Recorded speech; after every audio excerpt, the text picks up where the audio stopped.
ये क्षत्रिय समाज भी अपने आप में मजबूत है। ये अखिलेश यादव को 13 सीटों पर विधानसभा में लाकर रोकने का काम करेगा अगर अखिलेश यादव ने और इनकी पार्टी ने अपने अंदर सुधार नहीं किया और रामजी लाल सुमन ने माफी नहीं मांगी तो उसका बहुत बुरा असर होगा। वर्ण की बात करें तो 4 वर्ण है हमारे, 4 वर्ण के बगैर हम अधूरे हैं और हमारा एक भी वर्ण अगर कटता है तो हमारा एक अंग कटने का काम करेगा और अखिलेश यादव जी इसी काम में लगे हुए हैं कि किसी तरीके से इनको काटा जाए। ये गौ माता को भी अपमानित करने का काम करता है, गौवंश को कटने पर नहीं बोलता है लेकिन गोबर पे इसको बदबू आती है, गौशाला से बदबू आती है। आप मौलाना आजाद से लेकर और आखिरी जो रूल हसन था 77 तक 1947 से 77 तक मुस्लिम ही शिक्षा मंत्री थे। इन्होंने हमारे इतिहास में बहुत छेड़छाड़ किया है। इब्राहिम लोधी उसको 2 बार खुद पराजित किया है, उसके पुत्र को पकड़े जाकर के बंदी बना कर रखा अपने किले में, तो वो बाबर को क्यों आमंत्रित करेंगे। आज भी हम चाहेंगे समाजवादी पार्टी को 2 दिन के अंदर नष्ट कर देंगे लेकिन हम संविधान से चलने वाले लोग हैं। तो इन्होंने चारों तरफ से घेर लिया गया था महाराणा प्रताप को, किनका राशन पानी कहाँ से आता है। चारों तरफ से मुगलों ने जब घेर लिया और चारों तरफ थाने बना दिए, 4 साल बाद उसके बाद युद्ध हुआ।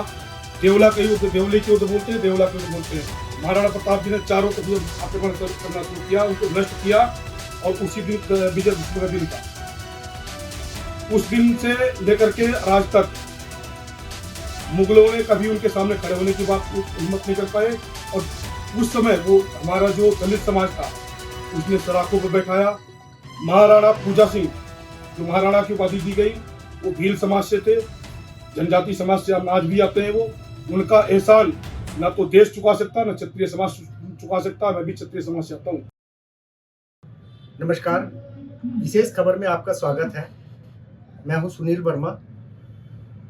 पिछले दिनों राजपूत वीर राणा सांगा के ऊपर समाजवादी पार्टी के नेता रामजी लाल सुमन ने एक विवादित बयान दिया जिसको लेकर देश भर में हिंदू समाज आक्रोशित है और जगह जगह इस बात को लेकर विरोध प्रदर्शन हो रहे हैं। बहुत सारे लोग इस बयान को जो है बहुत गैर जिम्मेदाराना बयान बता रहे हैं। इसी बात को लेकर हम आज एक खास चर्चा करने जा रहे हैं अखंड हिंदू राष्ट्र सेना के राष्ट्रीय अध्यक्ष शिव प्रताप सिंह जी से। शिव प्रताप सिंह जी, आपका स्वागत है। जी बहुत बहुत धन्यवाद। बहुत सारे ऐसे विषय हैं जिसको लेकर हम आपसे इस विषय पर चर्चा करना चाहते हैं। सबसे पहले मैं ये जानना चाहता हूँ, क्या समाजवादी पार्टी और अखिलेश यादव की मानसिकता हिंदू विरोधी है? अखिलेश यादव और मुलायम सिंह यादव को छोड़िए, इनकी पार्टी की जो विचारधारा है, जो मूल आत्मा है पार्टी की, वही हिंदुत्व के खिलाफ है। अभी से नहीं, राम मंदिर का मुद्दा देख लीजिए आप।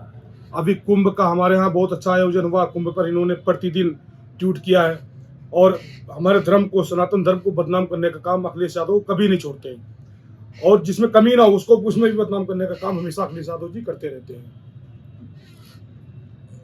पहले महाराणा प्रताप, फिर भगवा, उसके बाद राम मंदिर और अब हिंदू राजपूत वीर राणा सांगा को गद्दार कहना, क्या यह सब समाजवादी पार्टी की रणनीति है? देखिए, इनकी रणनीति है और ये रणनीति के तहत ही बुलवाया जाता है।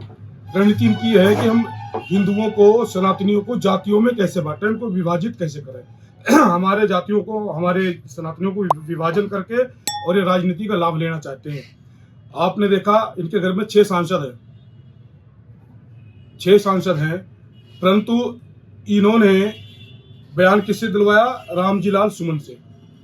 रामजी लाल सुमन, इस बयान से पहले हम रामजी लाल सुमन को नहीं जानते थे कि वे सांसद हैं या किस जाति से हैं, किस धर्म से हैं, किस पंथ से हैं, किस मजहब से हैं। जैसे ही उन्होंने बयान दिया और इसका जब आक्रोश हुआ समाज में, जब इसका आक्रोश फैला, सनातन धर्म में इसका आक्रोश हुआ, जब इसका विरोध होना शुरू हो गया तो इन्होंने तुरंत ही जातिवाद पर ले आए और इन्होंने तुरंत ही कह दिया कि ये दलित का अपमान है। किसी को क्या पता कौन दलित है कौन क्या है।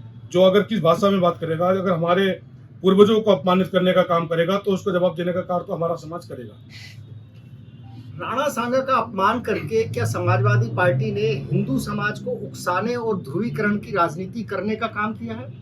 बिल्कुल 100% इनका जो कार्य है निंदनीय है और हिंदू समाज को, जो हिंदू समाज हो या सनातन धर्म हो या जो हम कह देंगे मूर्ति पूजन करने वालों का, जैसे बाबर आया था कि मूर्ति पूजन जो करने वाले हैं उनका विध्वंस करेंगे, उनको नष्ट करेंगे, वही विचारधारा इनकी है। जो मूर्ति पूजक हैं, जो मूर्ति को पूजा करने वाले हैं, सनातन धर्मी है, जो एक समाज को लोकतंत्र उनके हिसाब में, लोकतंत्र के हिसाब से चलते हैं, उनको विभाजन करना, उनसे इनको इतनी बड़ी नफरत है। जो मूर्ति पूजक हैं, जो मूर्ति पूजा करने वाले हैं, सनातन धर्मी हैं, जो गंगा यमुना तहजीब को मानने वाले हैं, वो इनको बिल्कुल भी आज तक ना रास आई है, ना कभी आएगी। मुझे लगता है अखिलेश यादव जी को पुनः विचार करना चाहिए और पार्टी का जो एक तुष्टीकरण की राजनीति करते हैं वोट बैंक के लिए, उसको छोड़ करके और स्वच्छ राजनीति करेंगे तो भारत में सफल होंगे, अन्यथा इनसे बड़ा विफल नेता और कोई होने वाला नहीं है। हिंदू नायकों, त्योहारों, परंपराओं को लेकर समाजवादी पार्टी का बार बार नफरती टाइप के जो बयान आते हैं, क्या ये इनका राजनीतिक एजेंडा है? मैंने आपको भी पहले बताया, इनका राजनीतिक एजेंडा भी है, इनकी मूल आत्मा भी है। राम मंदिर का जब मुद्दा हुआ, कार सेवकों पे गोली चलवाने के बाद में ये सत्ता में आई, तो इनको लगता है ना कि अगर बार बार हम हिंदुओं को अपमानित करेंगे, और हिंदू मुझे वोट भी देते हैं क्योंकि जातियों में विभाजित होते हैं, और जिसके लिए तुष्टीकरण करते हैं मुस्लिम समाज के लिए, वो मुस्लिम समाज एक तरफा वोट इनको करता है, उसका इनको लाभ मिलता है। अब इन्होंने अभी इसमें लोकसभा में इन्होंने आजमाया, एक डायरी लेकर चल दिया राहुल गांधी कि संविधान बचाओ, दलित वोट मिल गया इनको। अब इन्होंने दलितों पर चारा डालना शुरू कर दिया। किस आधार पे? राणा सांगा जैसे वीर महापरिक्रमी वीर योद्धा, जिन्होंने हिंदुस्तान की आत्मा के लिए, हिंदुस्तान की माटी के लिए, माँ माटी और महादेव की रक्षा की। उन्होंने जब भी कोई भी युद्ध लड़ा तो हर हर महादेव को उद्घोष किया, माटी के लिए लड़ा, बहन बेटी जितनी भी हमारे देश में बहन बेटी थी, उन बहन बेटियों की रक्षा के लिए लड़ा। इसलिए राणा सांगा का अपमान करना शुरू कर दिया इन्होंने। राणा सांगा की 4 पीढ़ियां, जो 5 पीढ़ियां, जो कुंभा के पुत्र थे। कुंभा जी ने 60 युद्ध लड़े, 60 के 60 जीते।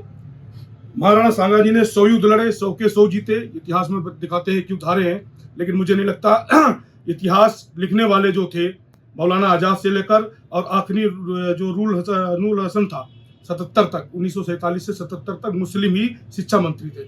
इन्होंने हमारे इतिहास में बहुत छेड़छाड़ किया है। दूसरी बात, ये तुरंत ही बाबर नामा ले आते हैं। बाबर अपने लिए अच्छे शब्द लिखेगा, गलत लिखेगा? खुद ही लिखता है, तो कैसे कहेगा भाई मुझे पराजित किया या मुझे उन्होंने वहां से मार के भगाने का काम किया, तो अपने लिए अच्छा लिखेगा। बाबर नामे का ही हवाला दे देते हैं। जहां तक मुझे पता है, महाराणा सांगा जी एक वीर योद्धा थे, उनके पिता कुंभाजी वीर योद्धा थे। उन्होंने खिलजी वंश से लड़ी। उसके बाद में ये क्या नाम है, संग्राम सिंह जी हुए, जिन्हें राणा सांगा के नाम से जाना जाता है। इन्होंने बाबर से लड़ी। ये दिल्ली का जो शासक था, जिसके लिए बता रहे बाबर को बुलाया गया था, उन्होंने बुला के आमंत्रित किया, उन्होंने आमंत्रित नहीं किया था। दौलत खान जो पंजाब का गवर्नर था, उसने उनको बुलाने का काम किया था, बाबर को आमंत्रित किया था। राणा सांगा जी ने कभी पत्र नहीं लिखा, क्योंकि राणा सांगा जी ने उसको 2 बार खुद पराजित किया है। जो दिल्ली का शासक था, क्या इब्राहिम लोधी, उसको 2 बार खुद पराजित किया है। उसके पुत्र को पकड़े जाकर के बंदी बना कर रखा अपने किले में, तो वो बाबर को क्यों आमंत्रित करेंगे? उसके बाद में उनके पुत्र हुए उदय सिंह जी। उदय सिंह जी ने लंबा संघर्ष किया है हिंदू सनातन धर्म को बचाने के लिए। उसके बाद महाराणा प्रताप जी हुए हैं, और महाराणा प्रताप जी ने इतने युद्ध लड़े हैं। जो इनका सबसे क्रूर शासक या तो औरंगजेब हुआ है या अकबर हुआ है। अकबर की इतनी औकात नहीं हुई कि कभी महाराणा प्रताप के सामने युद्ध में खड़ा हो जाए। नाम से मुँह किया करता था, आगे सेनापति लगाता था। राजपूतों की सेना होती थी, सेनापति मुस्लिम होते थे, लड़ाने के लिए राजपूतों को भेजता था। ये कार्य उसका था, उसकी कभी हिम्मत नहीं हुई कि उनके सामने खड़ा हो जाए। उसके बाद महाराणा प्रताप के पुत्र अमर सिंह जी हुए। अमर सिंह जी ने जब गद्दी संभाली, और हल्दी घाटी का युद्ध के बाद जब इनका मृत्यु हुई 2-3 साल बाद में, महाराणा प्रताप जी का, जब इसको लग गया अकबर को कि हम इनसे कभी नहीं जीत सकते, ये खानदान लगातार हमसे लड़ता चला रहा है, इन्होंने संधि का प्रस्ताव भेजा। अपनी बेटी की शादी अमर सिंह से किया, और चित्तौड़गढ़ का किला वापस किया, और ये भी कहा कि मेवाड़ के आसपास में हम कहीं भटकेंगे नहीं। दोनों लोगों में सम्मत ये हुआ। उसके बाद अमर सिंह ने 16 या 17 युद्ध लड़े हैं और 16-17 जीते। उसके बाद में औरंगजेब हुआ। औरंगजेब को छत्रसाल जी महाराज ने इसी धरती पर अपने जूते की नोक पर रख करके और उसे छोड़ दिया, जीवनदान दे दिया कि जा, जो तूने मंदिरों को नष्ट किया है, जो सनातन धर्मियों को तुमने परेशान किया है, अपमानित करने का काम किया है, उसके बारे में सोच करके और अपने अंदर अपनी अंतरात्मा को जगाने का काम कर। तो इसकी बात को उनको छोड़ा गया था। उसका औरंगजेब का वही आखिरी युद्ध था, और औरंगजेब ने उसी दिन से चारपाई पकड़ ली थी, घुट घुट कर प्राण त्यागने का काम किया। ये वीर योद्धा है हमारे देश के। सलार गाजी को सोहेल देव जी महाराज ने बहराइच में गांजल मूली की तरह काटने का काम किया। हमारे यहाँ पर एक भी एक योद्धा नहीं हुए हैं, लाखों योद्धा हुए हैं और आज भी योद्धा हैं हमारे देश में। आज भी हम चाहेंगे समाजवादी पार्टी को 2 दिन के अंदर नष्ट कर देंगे, लेकिन हम संविधान से चलने वाले लोग हैं। हमारा गौरवशाली इतिहास छत्रपति शिवाजी महाराज से देख लीजिए आप, और रानी लक्ष्मीबाई हुई हैं, शहीद भगत सिंह जी हुए हैं, राजगुरु हुए हैं, अनेक सुभाष चंद्र बोस जी हुए हैं जिन्होंने अपना घर त्याग दिया, और उनके ऊपर ये लाछन लगाते हैं। ये क्या जानते हैं, इन्होंने 90 में पार्टी बनाई, 88 में 90 में हिंदू मुस्लिम करके ये पार्टी बन खड़े हो गए आकर के, और मुस्लिम एक तरफा इनको वोट करता है। तो ये इसलिए हर बात को जो है हमारे हिंदू धर्म को अपमानित करने का काम करते हैं। आप अभी आरोप लगाते हैं कि अखिलेश यादव समाजवादी पार्टी तुष्टीकरण की राजनीति करती है, तो क्या अगर किसी मुस्लिम शासक के खिलाफ किसी ने अपमानजनक टिप्पणी की होती तो क्या अखिलेश यादव इसी तरह चुप रहते या उसके खिलाफ ये बोलते, उसके पक्ष में बोलते? क्या मानते हैं आप ये समझ लीजिए कि अखिलेश यादव आग लगवाने का काम करते हैं। बहराइच में एक हमारी अभी दुर्गा यात्रा निकली थी, उसमें एक हमारे हिंदू सनातन धर्म का एक लड़के ने अपना केवल झंडा लगाने का काम किया था। उसको गांजल मूली की तरह वहां पर मुसलमानों ने मारा और अखिलेश यादव ने उनको जाकर के चेक देकर के सम्मानित करने का काम किया। अभी आपने संभल में देखा, जो पत्थरबाजी कर रहे थे, पुलिस पे गोलीबारी कर रहे थे, हिंदुओं को काटने का काम कर रहे थे, उनको 5-5 लाख का चेक देने का काम अखिलेश यादव ने किया है। एक नहीं अनेकों हैं। जब ये सत्ता में थे, यहाँ पर मथुरा में हुआ था, हिंदू मुस्लिम का डकैत से लड़ाई हुई थी, उसमें एक मुस्लिम शहीद हुआ था और एक ब्राह्मण शहीद हुआ था। हमारा इंस्पेक्टर, ब्राह्मण जो इंस्पेक्टर हुआ उसे 10 लाख रुपए का चेक, और जो मुस्लिम शहीद हुआ उसे 45 लाख का चेक, उसको 3-3 फ्लैट, उसके लिए सरकारी नौकरी। ये इनकी नीति रही है। हिंदू समाज हमारा बहुत जल्दी भूल जाता है। ये जो क्षत्रियों की बात करते हैं, जो आज क्षत्रिय, ये करणी सेना जो आज विद्रोह करके बैठी हुई है, एक बयान मात्र से मोदी जी को 240 पर लाकर रोक दिया था, 400 का सपना पूरा नहीं होने दिया। तो ये क्षत्रिय समाज भी अपने आप में मजबूत है। ये अखिलेश यादव को 13 सीटों पर विधानसभा में लाकर रोकने का काम करेगा अगर अखिलेश यादव ने और इनकी पार्टी ने अपने अंदर सुधार नहीं किया और रामजी लाल सुमन ने माफी नहीं मांगी, तो उसका बहुत बुरा असर होगा। जिस तरह से एक के बाद एक इनके बयान आ रहे हैं, समाजवादी पार्टी और इसके नेताओं के बयान आते हैं, अलग अलग तरह के विवादित बयान। रामजी लाल सुमन ने फिलहाल राणा सांगा को लेकर कुछ विवादित बयान दिया, तो आपको ऐसा लगता है कि क्या ये इनका राजनीतिक एजेंडा है? देखिए, 100% 100% इनका राजनीतिक एजेंडा है। ये दलित की बात करते हैं। महाराणा प्रताप को जो अपना किला त्यागना पड़ा था, और जब किला त्याग कर गए थे तो ये कहाँ रहे? भीलों के बीच में। और भील किस जाति के लोग हैं? उनका एहसान क्षत्रिय समाज या हमारा जो है सनातनी धर्म कभी नहीं भूल सकता। उन्होंने उनको रखने का काम किया, उनको हथियार मुहैया करवाने का काम किया। और जब दशहरे के दिन वो युद्ध, जब इन्होंने चारों तरफ से घेर लिया गया था महाराणा प्रताप को कि इनका राशन पानी कहाँ से आता है, चारों तरफ से मुगलों ने जब घेर लिया और चारों तरफ थाने बना दिए, 4 साल बाद उसके बाद युद्ध हुआ। देवला का युद्ध, देवली के युद्ध बोलते हैं, देवला के युद्ध बोलते हैं। महाराणा प्रताप जी ने चारों तरफ जब आक्रमण करना शुरू किया, उनको नष्ट किया, और उसी दिन विजयदशमी का दिन था। उस दिन से लेकर के आज तक मुगलों ने कभी उनके सामने खड़े होने की बात हिम्मत नहीं कर पाए। और उस समय वो हमारा जो दलित समाज था उसने सराखों पर बैठाया। महाराणा पूजा सिंह, जो महाराणा की उपाधि दी गई, वो भील समाज से थे, जनजाति समाज से आज भी आते हैं। वो उनका एहसान ना तो देश चुका सकता, ना क्षत्रिय समाज चुका सकता। मैं भी क्षत्रिय समाज से आता हूँ। मैं दलित समाज को कभी नहीं भूल सकता। बाबा साहब ने कितना अच्छा संविधान हमें दिया है लोकतंत्र में जीने के लिए, सभी को अधिकार है बराबर का। हम कैसे भूल जाएंगे दलित समाज को? दलित समाज हमारा अभिन्न अंग है। अगर वर्णों की बात करें, हम जातियों की बात नहीं करते, हम तो सभी को हिंदू मानते हैं, सब सनातनी है। वर्ण की बात करें तो 4 वर्ण है हमारे, 4 वर्ण के बगैर हम अधूरे हैं। और हमारा एक भी वर्ण अगर कटता है तो हमारा एक अंग कटने का काम करेगा। और अखिलेश यादव जी इसी काम में लगे हुए हैं कि किसी तरीके से इनको काटा जाए। देखिए शिव प्रताप जी, अभी ईद का मौका भी है और पूरे देश भर में लोग ईद का त्योहार मनाने जा रहे हैं। एक तरफ अखिलेश यादव बार बार कितनी मर्तबा इस तरह के बयान देते रहे, गौ माता पर विवादित टाइप के इनके बयान अक्सर देखने में सुनने में आते रहे। दूसरी तरफ ईद के मौके पर कुर्बानी के नाम पर जो बेजुबान जानवरों का कत्ल होता है, दीपावली पर ये लोग प्रदूषण की बात करते हैं, लेकिन कुर्बानी के नाम पर जो बेजुबान जानवरों की जो बलियां दी जाती हैं, इसको लेकर कभी कोई बयान नहीं दिया। इस बारे में आपका क्या कहना है?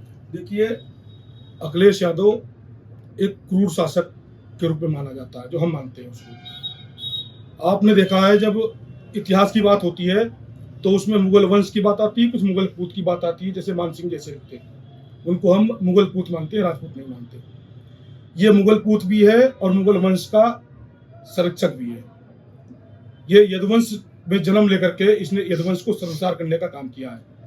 गौ माता हमारी माता स्वरूप है, जो हमारी जैसे माता जन्म देती है, वो माता, पृथ्वी माता, गंगा माता और गौ माता, हम सबको एक श्रेणी में मानते हैं। ये गौ माता को भी अपमानित करने का काम करता है। गौवंश को कटने पर नहीं बोलता है, लेकिन गोबर पे इसको बदबू आती है, गौशाला से बदबू आती है। आप ये देखिए, जब बकरा ईद का समय होता है, जहाँ हिंदू कम लोग होते हैं और मुस्लिम ज़्यादा होते हैं, वहाँ पर रोड पर देखिए, गलियों में देखिए क्या हालत होती है। 10 दिन निकला नहीं जाता उस गलियों से, कैसे रहना पड़ता होगा। उस पर आज तक इन्हें एक शब्द नहीं बोला कभी भी। ये तत्काल प्रभाव से बंद होना चाहिए, जीव हत्या जो होती है बंद होनी चाहिए।